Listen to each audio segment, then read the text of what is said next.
Janvier. Le jardin est endormi, et l'envie de sortir le sécateur vous démange. Vous voyez peut-être même votre voisin s'affairer dans son verger. L'instinct vous dit que c'est le bon moment, n'est-ce pas? Et si je vous disais que ce geste, que vous pensez bénéfique, pourrait être la pire erreur que vous ferez cette année pour vos arbres fruitiers? Avant de faire la moindre coupe, vous devez absolument connaître 3 règles vitales. Ces règles ne sont pas de simples astuces, elles sont le secret qui sépare une récolte médiocre d'un verger éclatant de santé et de fruits. Restez bien avec moi, car la 3e règle, en particulier, va probablement à l'encontre de tout ce que vous pensiez savoir sur la taille hivernale. Pour bien comprendre, revenons à la base. Pourquoi tailler en hiver? L'idée générale est bonne. L'arbre est en dormance, sans feuilles. Sa structure est parfaitement visible, ce qui facilite grandement le travail. La sève est descendue dans les racines. Donc, en théorie, l'arbre souffre moins et le risque d'écoulement est limité. C'est la période idéale pour effectuer ce qu'on appelle la taille de structure, celle qui va donner sa forme à l'arbre et optimiser la future production de fruits. C'est ce que l'on apprend dans tous les manuels de jardinage. Mais la théorie des manuels se heurte souvent à une réalité bien plus complexe. La météo imprévisible de janvier et la biologie spécifique de chaque type d'arbre. C'est là que le danger se cache et que nos 3 règles d'or entrent en jeu. Voici donc notre première règle, la plus fondamentale de toutes. Ne taillez jamais au grand jamais lorsqu'il gèle ou qu'un risque de gel est annoncé dans les jours qui suivent. C'est une règle non négociable. Beaucoup de jardiniers pensent qu'un petit coup de gel n'est pas bien grave, que l'arbre est endormi et qu'il ne sentira rien. C'est une erreur monumentale qui peut avoir des conséquences désastreuses. Imaginez la branche de votre arbre comme une paille remplie d'eau. Quand vous la coupez, vous exposez ce liquide à l'air libre. Si la température descend en dessous de 0, cette eau, qui est en fait la sève résiduelle dans les tissus, va geler. En gelant, l'eau se dilate, ce qui fait éclater les cellules végétales de l'arbre autour de la plaie de taille. Visuellement, vous ne verrez peut-être rien au début, mais à l'intérieur, vous venez de créer une blessure bien plus profonde et bien plus dommageable qu'une simple coupe. Cette destruction des cellules a 2 effets pervers. Premièrement, la cicatrisation devient extrêmement difficile, voire impossible.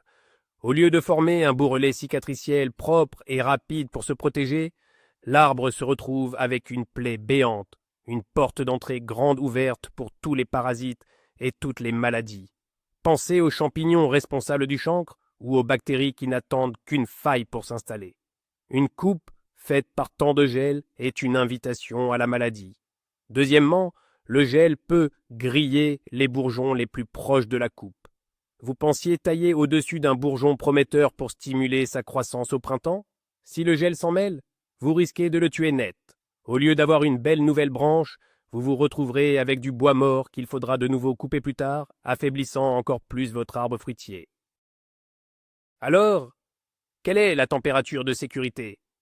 La plupart des experts s'accordent à dire qu'il faut éviter de tailler si la température est inférieure à 5 degrés Celsius. Et surtout, il ne faut pas se fier uniquement au thermomètre au moment où vous sortez dans le jardin.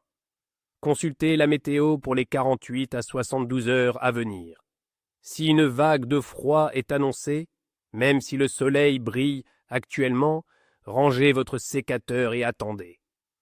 Un peu de patience en janvier peut vous sauver toute une saison de fruits. L'idéal est de profiter d'une période de redoux, avec plusieurs jours consécutifs de température positive, de jour comme de nuit. C'est le signal que vous pouvez intervenir en toute sécurité.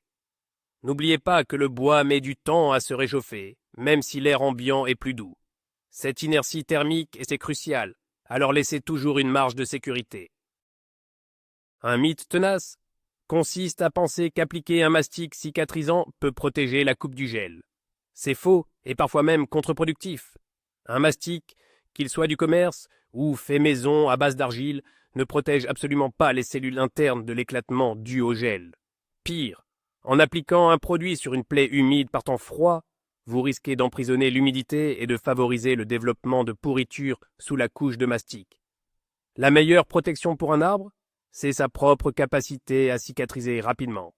Et pour cela, il a besoin de conditions optimales, c'est-à-dire des températures douces et un temps sec. Le mastic peut être utile sur de très grosses coupes de plusieurs centimètres de diamètre pour éviter le dessèchement, mais il ne doit être appliqué que par temps clément, plusieurs jours après la coupe, une fois que la surface a commencé à sécher.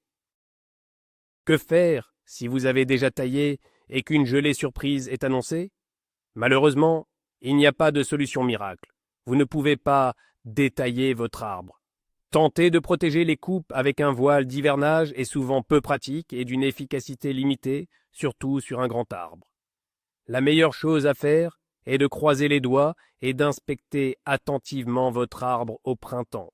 Cherchez les signes de nécrose autour des plaies, des écoulements anormaux ou des bourgeons qui ne démarrent pas. Vous devrez peut-être réintervenir plus tard dans la saison pour nettoyer les dégâts, en coupant la partie de la branche qui a été endommagée par le gel, en descendant jusqu'au bois sain.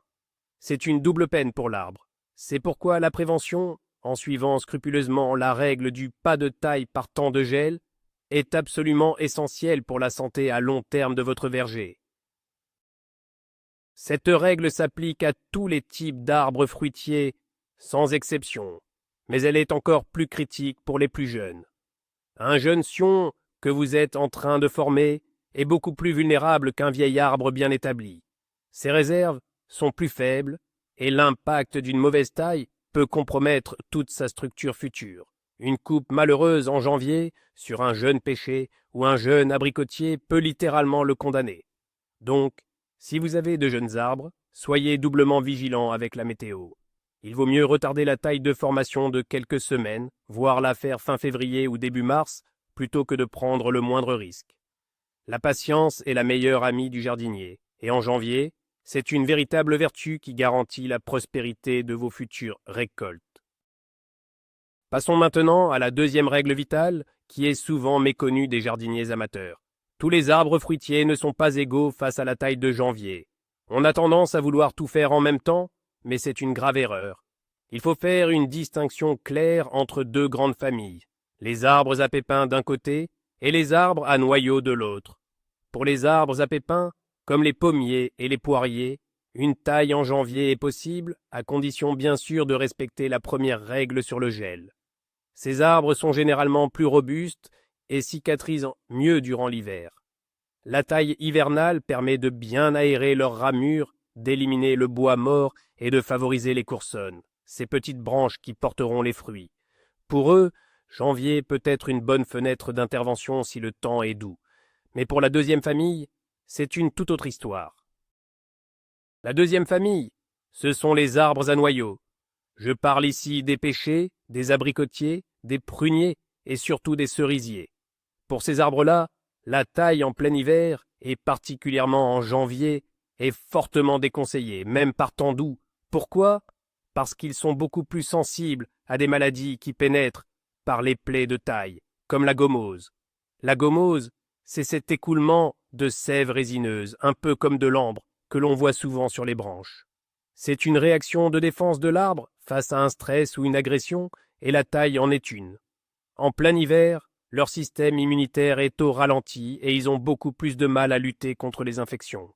Tailler un pêcher en janvier, c'est prendre un risque énorme de le voir développer des maladies cryptogamiques comme la cloque ou le monilia au printemps suivant. Le cas du cerisier est particulièrement emblématique. Tailler un cerisier en hiver est l'une des pires choses que vous puissiez lui faire. Non seulement cela le rend vulnérable aux maladies, mais cela provoque aussi une réaction de stress intense qui se traduit par la production massive de rejets et de gourmands.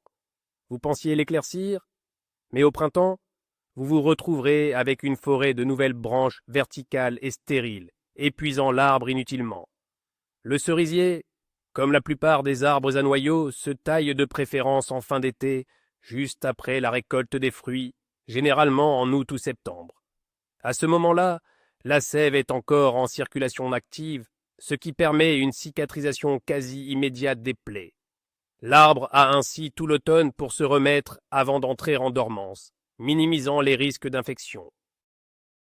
Alors, quand tailler ces fameux arbres à noyaux si janvier est proscrit? Pour les pêcher, et les abricotiers, la meilleure période se situe à la toute fin de l'hiver, juste avant le débourrement, c'est-à-dire l'éclatement des bourgeons. On parle souvent de taille en vert au moment où les bourgeons floraux roses commencent à être bien visibles. Cela permet de repérer facilement les branches qui porteront des fleurs et donc des fruits, et d'ajuster la taille pour favoriser la production tout en limitant les risques de maladie. Pour les pruniers, on peut aussi opter pour une taille post-récolte en septembre. En résumé, la règle est simple. En janvier, on peut envisager les pommiers et poiriers si la météo est clémente. Pour tout le reste, et surtout les arbres à noyaux, on laisse le sécateur bien au chaud. Il y a cependant une petite exception qui confirme la règle. Quelle que soit la période de l'année, et quel que soit l'arbre, vous pouvez et vous devez toujours intervenir pour supprimer le bois mort, cassé ou manifestement malade. Cette opération, qu'on appelle la taille sanitaire, peut se faire en toute saison. Le bois mort est une porte d'entrée pour les maladies et un refuge pour les parasites. Le retirer est toujours bénéfique pour l'arbre. Lorsque vous coupez du bois mort, assurez-vous de couper légèrement dans la partie saine pour garantir une bonne cicatrisation. Et si vous coupez du bois malade, pensez à désinfecter votre sécateur avec de l'alcool à brûler entre chaque coupe. Et surtout avant de passer à un autre arbre, pour ne pas propager l'infection. Beaucoup de jardiniers se demandent aussi s'il faut traiter l'arbre après la taille. Si vous taillez à la bonne période et dans de bonnes conditions, les traitements ne sont généralement pas nécessaires. La meilleure protection reste la cicatrisation naturelle. Cependant, si votre verger a des antécédents de maladie, une pulvérisation de bouillie bordelaise ou d'un autre produit cuprique après la taille hivernale des pommiers et poiriers peut aider à prévenir l'installation de champignons sur les plaies fraîches. Mais attention, ce traitement doit être fait par temps sec, sans pluie annoncée pendant au moins 24 heures pour être efficace. C'est une mesure préventive, pas une solution miracle pour corriger une taille faite au mauvais moment ou dans de mauvaises conditions. Pour résumer cette deuxième règle, il faut penser à vos arbres comme à des individus avec des besoins spécifiques. Avant de vous précipiter avec votre sécateur, posez-vous la question. Quel est cet arbre? Est-ce un arbre à pépins ou à noyaux? Cette simple question peut changer radicalement votre approche et la santé de votre verger. Créer un petit calendrier de taille pour votre jardin peut être une excellente idée. Notez quel arbre doit être taillé à quelle période. Par exemple, janvier à février pour les pommiers et poiriers, si pas de gel. Fin février à mars pour les pêchers et abricotiers. Août-septembre pour les cerisiers et pruniers. Cette simple organisation vous évitera de commettre des erreurs coûteuses pour la santé de vos arbres et la générosité de vos futures récoltes. Nous voici arrivés à notre troisième et dernière règle, peut-être la plus subtile, mais tout aussi cruciale. Elle peut se résumer ainsi: la qualité de la coupe est plus importante que le calendrier. Vous pouvez choisir le meilleur jour de janvier, avec un soleil radieux et une température de 10 degrés, pour tailler votre pommier. Mais si vous le faites avec de mauvais outils ou une mauvaise technique, vous causerez plus de tort que de bien. La première chose à vérifier, c'est la qualité de vos outils. Votre sécateur, votre ébrancheur ou votre scie doivent être impeccablement propres et parfaitement affûtés. Une lame mal affûtée ne coupe pas, elle écrase et déchire les fibres du bois. Cela crée une plaie irrégulière qui mettra beaucoup plus de temps à cicatriser et sera plus susceptible de s'infecter. Prenez le temps, avant chaque séance de taille, de nettoyer vos lames à l'alcool et de vérifier leur tranchant. C'est un petit geste qui change tout. Ensuite, parlons de l'endroit où couper. La règle d'or est de toujours couper juste au-dessus d'un bourgeon tourné vers l'extérieur de l'arbre. Pourquoi vers l'extérieur? Parce que le nouveau rameau qui naîtra de ce bourgeon partira vers l'extérieur, ce qui permettra d'aérer le centre de l'arbre et de laisser la lumière et l'air y circuler.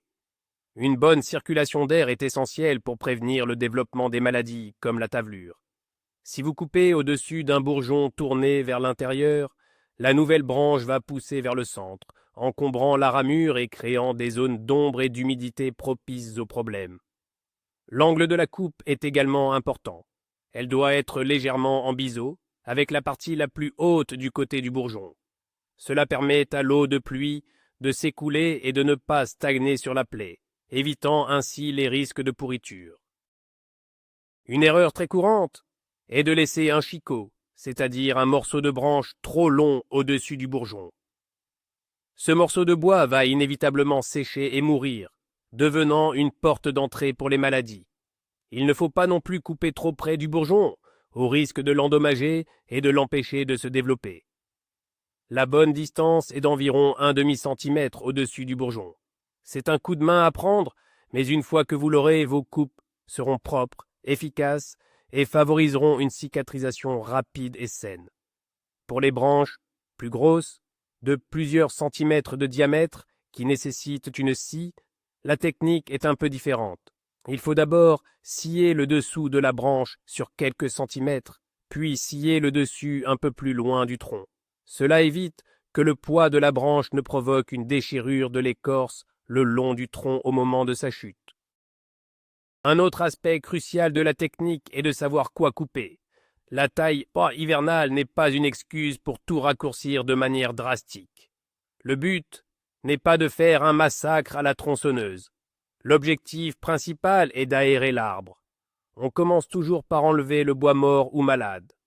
Ensuite, on supprime les branches qui se croisent ou qui se frottent l'une contre l'autre, car ces frottements créent des blessures.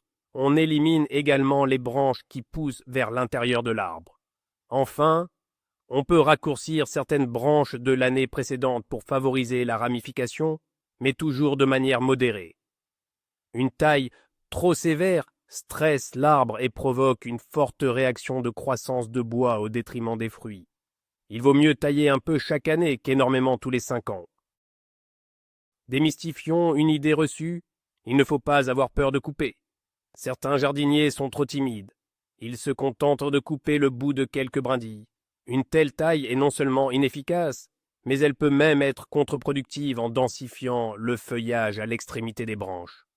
Le but est de faire entrer la lumière au cœur de l'arbre. Pour cela, il faut parfois prendre la décision de supprimer entièrement une branche mal placée, même si elle semble saine. C'est un choix stratégique pour la forme et la santé globale de l'arbre sur le long terme. Une bonne taille est un équilibre entre la suppression de l'inutile et la préservation du potentiel. Observez votre arbre. Essayez de visualiser sa forme future. Et chaque coupe doit avoir un but précis, aérer, éclaircir ou orienter la croissance. La taille des gourmands est un autre point important. Les gourmands sont ces branches très droites et très vigoureuses qui poussent verticalement, souvent à partir du tronc ou des branches charpentières. Ils ne produisent généralement pas de fruits et volent l'énergie de l'arbre. En hiver, ils sont facilement repérables. Il faut les supprimer à leur base, en faisant une coupe bien nette. Cette opération simple permet de rediriger la sève vers les branches fruitières, qui en ont bien plus besoin. Ne confondez pas les gourmands avec les coursonnes, ces petites branches courtes et tortueuses sur lesquelles se forment les bourgeons à fleurs. Apprendre à les différencier est une compétence clé pour une taille de fructification réussie. Observez bien les bourgeons. Les bourgeons à bois sont petits et pointus, tandis que les bourgeons à fleurs sont plus gros et plus arrondis. Finalement, la troisième règle nous enseigne que la taille est un art qui requiert de la réflexion et de la précision. Ce n'est pas une simple corvée à expédier en janvier. C'est un dialogue avec l'arbre. Prenez le temps de tourner autour de lui, de l'observer sous tous les angles avant de commencer. Chaque arbre est unique. Une technique qui fonctionne parfaitement sur un pommier en fuseau ne sera pas adaptée pour un vieux poirier en plein vent. Soyez attentifs, apprenez à lire la structure de votre arbre et rappelez-vous que chaque coupe que vous faites aura des conséquences sur sa croissance pour les années à venir. Un bon jardinier est avant tout un bon observateur. En maîtrisant la technique, vous devenez l'architecte de votre verger, capable de sculpter la santé et l'abondance saison après saison. Voilà, vous connaissez maintenant les 3 secrets, les 3 règles vitales de la taille en janvier. Pour résumer, premièrement, on ne touche jamais à son sécateur quand il gèle ou qu'un gel est annoncé. La santé de vos arbres en dépend. Deuxièmement, on respecte la nature de chaque arbre. On peut envisager la taille des pommiers et poiriers en janvier si le temps est doux, mais on attend la fin de l'hiver ou même la fin de l'été pour les arbres à noyaux comme les pêchers ou les cerisiers. Et troisièmement, la technique prime sur tout le reste, des outils propres et affûtés, une coupe nette au bon endroit et une vision claire de l'objectif. Le plus grand enseignement de tout cela est peut-être que le jardinage, et surtout la taille, est une école de patience. Parfois, la meilleure chose à faire en janvier, c'est de laisser ses outils au garage, de boire une boisson chaude et de planifier son jardin sur papier. Merci infiniment d'avoir regardé cette vidéo jusqu'au bout. Si elle vous a été utile et vous a peut-être évité de commettre une erreur, n'hésitez pas à laisser un pouce bleu pour soutenir la chaîne. Abonnez-vous pour ne pas manquer nos prochains conseils de jardinage. Et maintenant, j'ai une question pour vous. Quelle est votre plus grande interrogation ou votre plus grande difficulté concernant la taille de vos arbres fruitiers? Partagez votre expérience ou vos doutes dans les commentaires, je serai ravi de vous lire et d'y répondre. À très bientôt dans le jardin.